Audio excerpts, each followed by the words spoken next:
My Lord and my God, I firmly believe that you are here, that you see me, that you hear me. I adore you with profound reverence. I ask your pardon for my sins and grace to make this time of prayer fruitful.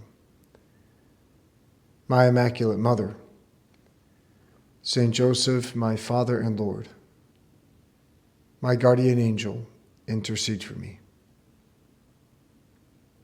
My name is Ayir.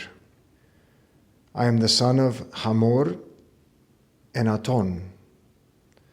Hamor, my father, is from Nazareth. He died not too long ago at the good old age of 41. He used to work for a carpenter out there. He used to drive his cart around. At least that's what my mom said. My mom, Aton, she works at the mill in Bethphage. She's a very hard worker.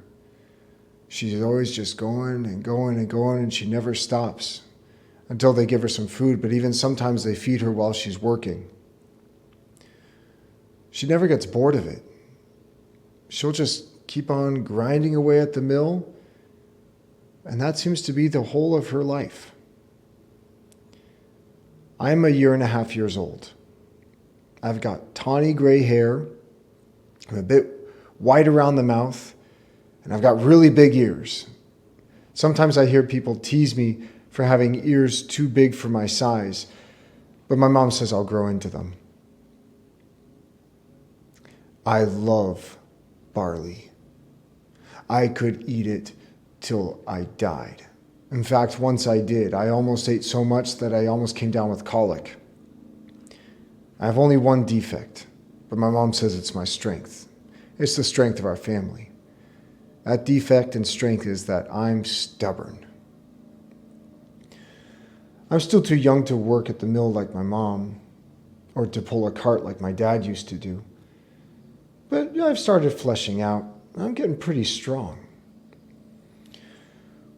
One day, I was watching my mom go around and around and around and around, working the mill. She never gets tired. I was tethered to the gate outside the mill. And all of a sudden in my peripheral vision, I saw two men walking toward me. They came closer and closer. At first I thought they were just going to walk by. But then they came right up to me. And they grabbed the tether and they started untying me. I didn't like that one bit, so I tried to nip at their hand and they jumped back. But they were as stubborn as I am. They tried to untether the rope again, and I nipped their hand again. And when they wouldn't give up, I bucked a bit. But they were determined. And so then I brayed. My mom stopped turning around the mill to get a look at me. And then my owners came out of the house and they asked, "What are you doing untying this colt?" And the two men looked at my owners and they said, "The master has need of it." And my owners smiled. And they walked up to me and they untethered me themselves and handed the rein to these two strangers. My mom just started turning around and around the mill again. So I figured if my mom had no objections, and if my owners were happy to hand me over, I guess I should just walk with them. And anyway, they said that the master needs me, the rabbi. That sounds pretty cool, pretty important. It's high time someone recognized how important I am. So as we walked along, we started walking up the Mount of Olives. I've lived on the slope of the Mount of Olives all my life, but I've never been to the top. This is an adventure. I don't like these two men leading me by the reins very much. They wouldn't let me stop and try the grasses on the side of the road. Then we started plodding our way up the Mount of Olives. And as we come to the top, I see that there's a relatively large group sitting up there. Suddenly, someone throws their cloak on my back, and I bucked. I've never had anything on my back before.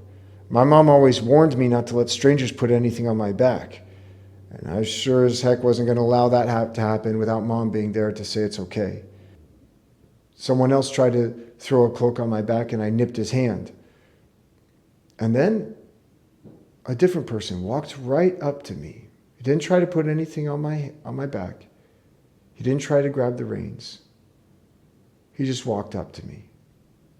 And he bent down and he looked me in the eyes. He had a strong and peaceful stare. It was a stare that was all at the same time a command, a challenge, and an invitation. I decided that I liked him.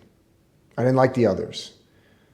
They were trying to kidnap me and they wouldn't let me eat and they were trying to put things on my back. But this guy was different. I liked him. And anyway, with a look like that, how could I say no? He patted me, gave me a good scratch under the chin. I really started liking this guy. He looked at me almost as if he knew me. I kind of had the sensation that he had known me, that he'd been with me all along. In fact, then he smiled and he said, "You're just like your father." How would he have known my dad, Hamor? We're in Bethphage and my father lived in Nazareth. How would he have ever known my father? Well, he jumped up on my back. It was a strange sensation. I'd never carried anything before. But I realized that, well, I was strong enough. And I didn't mind it all that much. And so then he gave me a little kick with his heels and we went on a cheerful trot around the Garden of Olives. I got to see the surrounding area from up above. And then we went back to the others in the group. The master gave a few instructions to his followers and then we started down the hill. And we went toward Jerusalem. I had always heard of Jerusalem, but I've never been there before. This is going to be quite a day. As we started walking down, more and more people started gathering around us. And they were throwing their cloaks on the ground and cutting palm fronds and olive branches and waving them in the air and laying them on the floor. And there was cheering and singing and they were all shouting, "Blessed is the King who comes in the name of the Lord, peace in heaven and glory in the highest." It was really something swell. I mean, I was swelling with pride, thinking, golly, what did I do to deserve all this treatment? At that moment, the master leaned forward and patted me on the side of the neck, and then I realized, oh yeah, this is for the master. This is for the rabbi. But they just called him a king. Blessed is the King who comes in the name of the Lord. This is the King and this is the Lord's King. What an honor. I have become the throne of the King appointed by the Lord. And they shouted, "Peace in heaven and glory in the highest." And then all of a sudden I felt so small and so unworthy. And what a privilege that my first burden was the King appointed by the Lord. Peace in heaven, it's the peace I saw in his eyes. Glory in the highest. It's that glory I felt swelling up in my heart as the people cheer for him and welcome him into the holy city. There are a few fancy dressed men there who did not look happy at the entrance of Jerusalem, and they barked at the man riding on my back. "Teacher, rebuke your disciples." And he, almost with a laugh, responded, "I tell you, if they keep silent, the stones will cry out." And others in the city, as we walked in, were asking, "Who is it?" And the people who had accompanied him all the way from the Garden of Olives, they responded, "It's the prophet Jesus from Nazareth of Galilee." It's from Nazareth. So this guy is from Nazareth. That's how he must have known my father. Well, anyway, we walked into the middle of Jerusalem, all the way up to the temple.